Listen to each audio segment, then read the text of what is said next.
My project is on the tung oil production in Mississippi. I'm going to provide a background of the tung tree as well as when it got to America, the process of the domestic market growing, um, some uses in Mississippi, as well as the Gulf states in which provided the most success for the tung tree and how it replaced a lot of uh, the pine that was left during the timber boom of the 1880s. My project, tung oil history. The tung tree is also known as Alurites 40. Native to China, this tree has very rich history.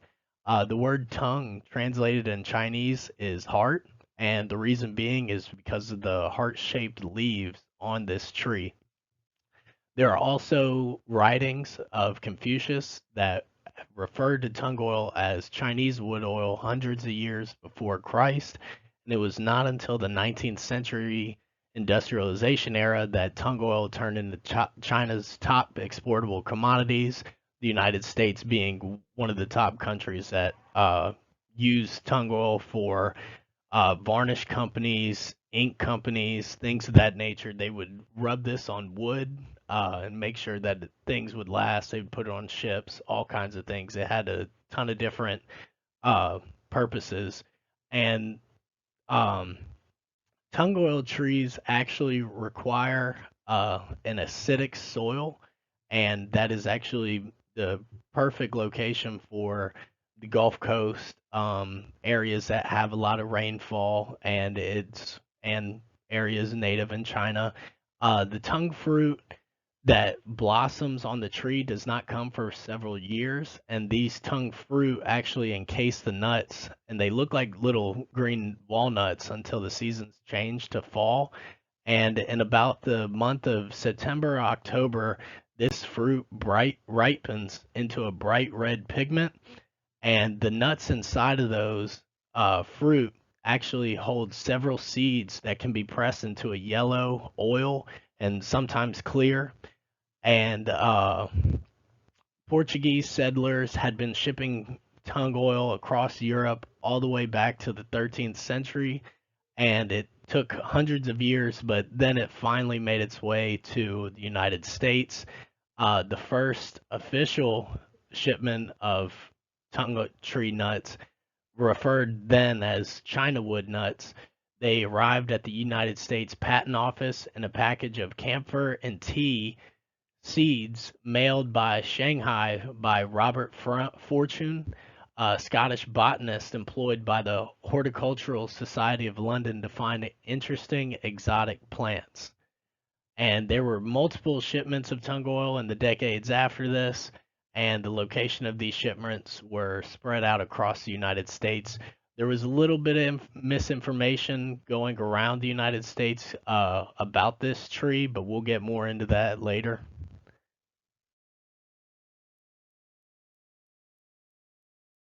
After the Tariff Act of 1921, tung oil became the fourth largest chemical import in the United States. The variation in price and production led to tension in many companies.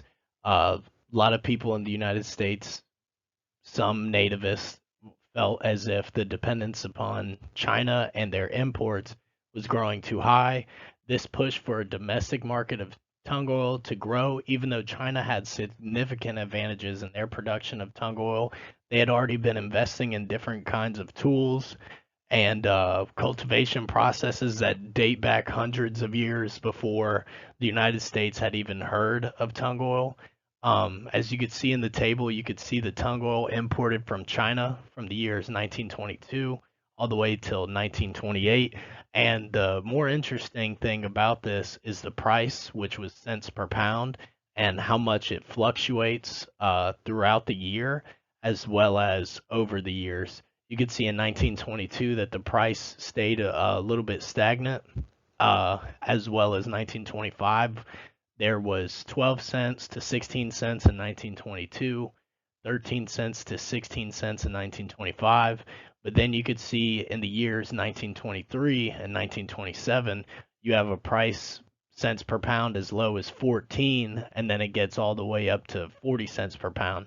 So the inconsistencies there led many farmers to believe that there could be a domestic market in the United States for tung oil, and that maybe they could reach the amount of dependence that we did not have to depend on China for tung oil as well.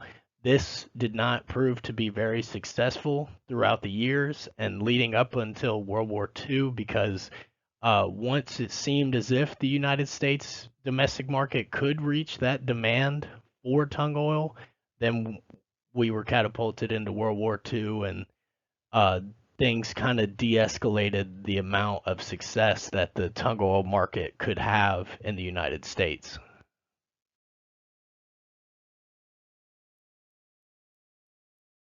We didn't see the United States domestic market for tung oil be successful for several decades, and part of the reason being is there was a lot of misinformation about this tung tree being a cash crop that you could plant it, harvest it, and get a lot of profit from it. It wasn't until several men that work for the United States Department of Agriculture, they shipped tung seeds to California to get a better understanding of the Chinese commodity. They did not grow successfully, and this did not deter anybody from trying to figure out where it can go and where it can thrive. They were also sent to Gulf states such as Florida, Mississippi, Alabama, Georgia, Louisiana, and they realized that there were actually some cultivation processes that did work. And the South in the early 1900s were interested in creating their own markets to reduce the amount of dependence on northern uh, industries. Land was cheap, and they saw that there could be potential for a U.S. market. Early experimentations were quite unsuccessful, so they quickly learned that the climate and soil conditions were very important for the success of these tung oil or tung trees. Uh, you know, areas of the United States with an average of 40 inches of rainfall proved to be perfect for the cultivation of tung trees. They also needed acidic soil, which the Gulf states definitely have. And it took some time, but farmers down south decided that they began to invest in the tung tree to fill the void left by the gutting of the pine belt. The pine belt actually stretched from Virginia all the way down south to Texas. And during the timber boom late in the 1880s, all the way up until 1909, there was an estimated 22 million stumps of pine left, and with all that trees gone, tung oil trees actually became a commodity and served as a good erosion management for these farmers. And they would soon realize that their massive risk that they took on tung trees would eventually pay off. Mississippi's tung orchards. When you come to think about it, there are tung trees everywhere in Mississippi. There are some at my house. You'll see them driving down the highway. You'll see them near 49. Practically all over the state of Mississippi. The Gulf Coast area was very large for the domestic market. Mississippi was actually the front runner of tung oil production in the domestic market, with over 50% of all tung oil produced in the state. Some notable cities that provided the area for these orchards and extreme amount of tung oil production were Picayune, Biloxi, Carriere, Gulfport, actually notably very close to US Highway 49 and the Pearl River County area.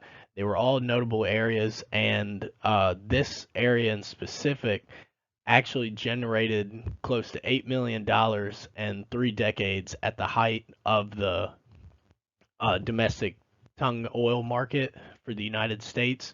Some of the acreage that were involved, Florida had about 16,000 acres, Georgia had 3,500, Louisiana had a little less than that. Alabama and parts of Texas didn't even have 1,000 acres, but Mississippi had the most with over 21,000 acres of tongue trees, and that was just in a short span of years, especially considering that it had taken place in the 30s, right after the Great Depression.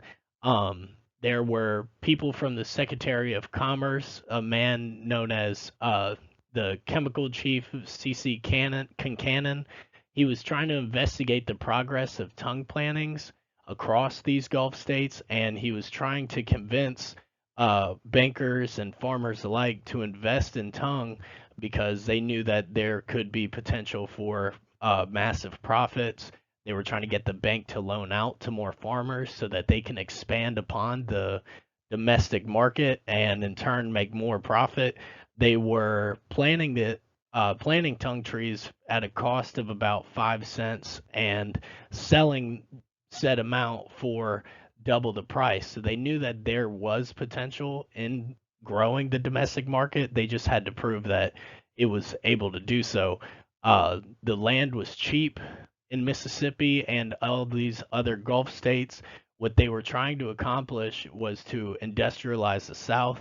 They wanted some of these northern companies to invest and actually move down to the south, and which would in turn provide more jobs, a lot more money flowing through the state, so that in turn everybody could grow upon and make the South a little bit better than it was. Labor was found through various methods, including trucks driving around neighboring towns. Mississippi was among the few states that actually allowed um, jobless citizens were being arrested and forced to work in some of these tongue markets. And this was in the month of October, November during harvesting season. They would actually allow schools to let their children go home and help with tongue harvesting and things of that nature. Uh, they allowed convict labor several years after the repeal of a few acts, and some kids ended up not going back to school because they were consistently working for these tongue markets and some of these tongue orchards during harvest season, and then they just stuck around.